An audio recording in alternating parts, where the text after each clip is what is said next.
Hello! Today we're going to make an origami box out of scrap paper. In this case, I'm using this because we now have a title that John and Robert have been adding, so we do not need this anymore, but it was lovely while it lasted. So if you have any rectangular paper, you can use this to make an origami box. I'm sure a lot of us are now making all kinds of different crafts and baking things and whatever. So these boxes would be perfect for giving out gifts or storing in all that new stuff you're making. So what we're going to do, we're going to start with the paper tall and skinny like this, okay? And we're going to fold one side across to the other like this, all right?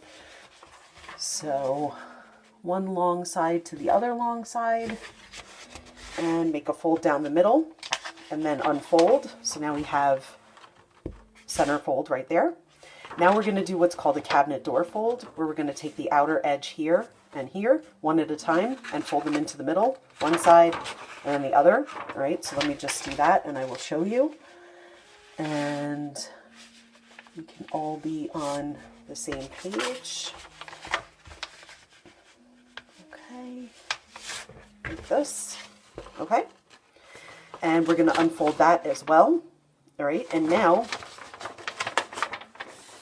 what we're going to do is we're going to take the short edge here and bring it up to the short edge at the top, folding it in half like this.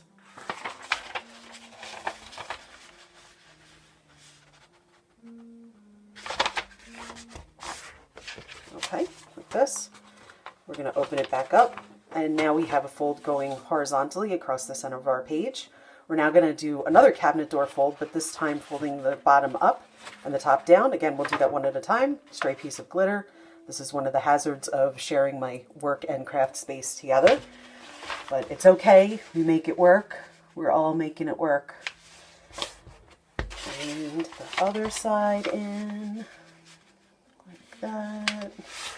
Okay, we've got our cabinet like this. Okay, now we are going to keep this folded and we're going to rotate it this way. So now we have short edges on either side. And we're now going to take, if you can imagine, let me just draw a line here.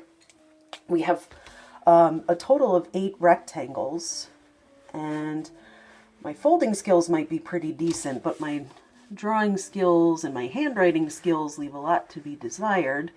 So this line is going to be a little bit wavy, and that's okay. All right, so we've got, if you imagine it's divided in half here, and then we've got these small rectangles here. We're now going to take this bottom corner and we are going to fold it this edge here up so that it lines up with the fold line here like this. Okay, and an important thing to notice is that it is not going to go all the way to the center there. All right, there's going to be a space here. Now, this looks like it's a little off, so I'm going to take a closer look because I don't think I folded it just on that fold. And there we go. Okay, that's much better, like that. Okay, we're going to do the same with the other 3 corners. And just so you know, this is called a magazine box. And I think it's called that because people used to make them from magazine covers, which were a thicker type of paper. And for those of you who don't know what a magazine is, it was a thing that came in the mail, and it was a bunch of articles or photos, or a combination of the two, and about a topic that was usually throughout the entire magazine. Anyway, so it's hard to find magazine paper, but maybe not 8.5 by 11 paper anymore.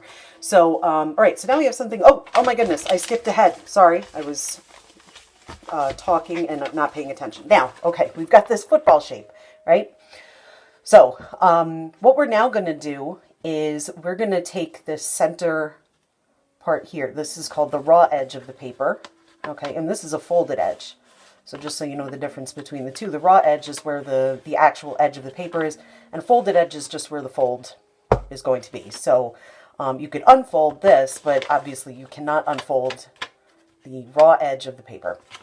So what we're going to do now is we are going to fold up this raw edge in the center, and you want to fold it up so that it's going to fold along the bottom edge of these triangles here, okay, like this, and it's going to go straight all the way across like this, all right, and it'll look like this when it's done, all right, and you're going to do the same on the bottom. Easy for me to do now because I've already folded it. Just be aware that if it's going to rip, it's going to rip in the center here and here. So as you're folding, just pay close attention to the center here and here, and try to fold as gently as possible. You also want to make sure to fold it all the way down. Sometimes when I've taught this, people have done it it's actually very challenging, and I'm impressed by it, but they'll fold the edge, the raw edge, down to this part of the triangle like this, and make this super skinny fold all the way across. You don't want to do that. You want to fold it all the way down like that. Again, very impressive, but completely unnecessary. Also, the box won't work if you fold it like that. Okay, so now we have this football shaped thing we see into the center there. What we're going to do now is if you reach in to the bottom and the top and you start pulling it open, you can push the sides up like this, here and here. Okay, give these corners a pinch like this. Okay, and reinforce the bottom like this. Okay, and there you go. You have your box, and you can put things in it like your Mugato from Star Trek.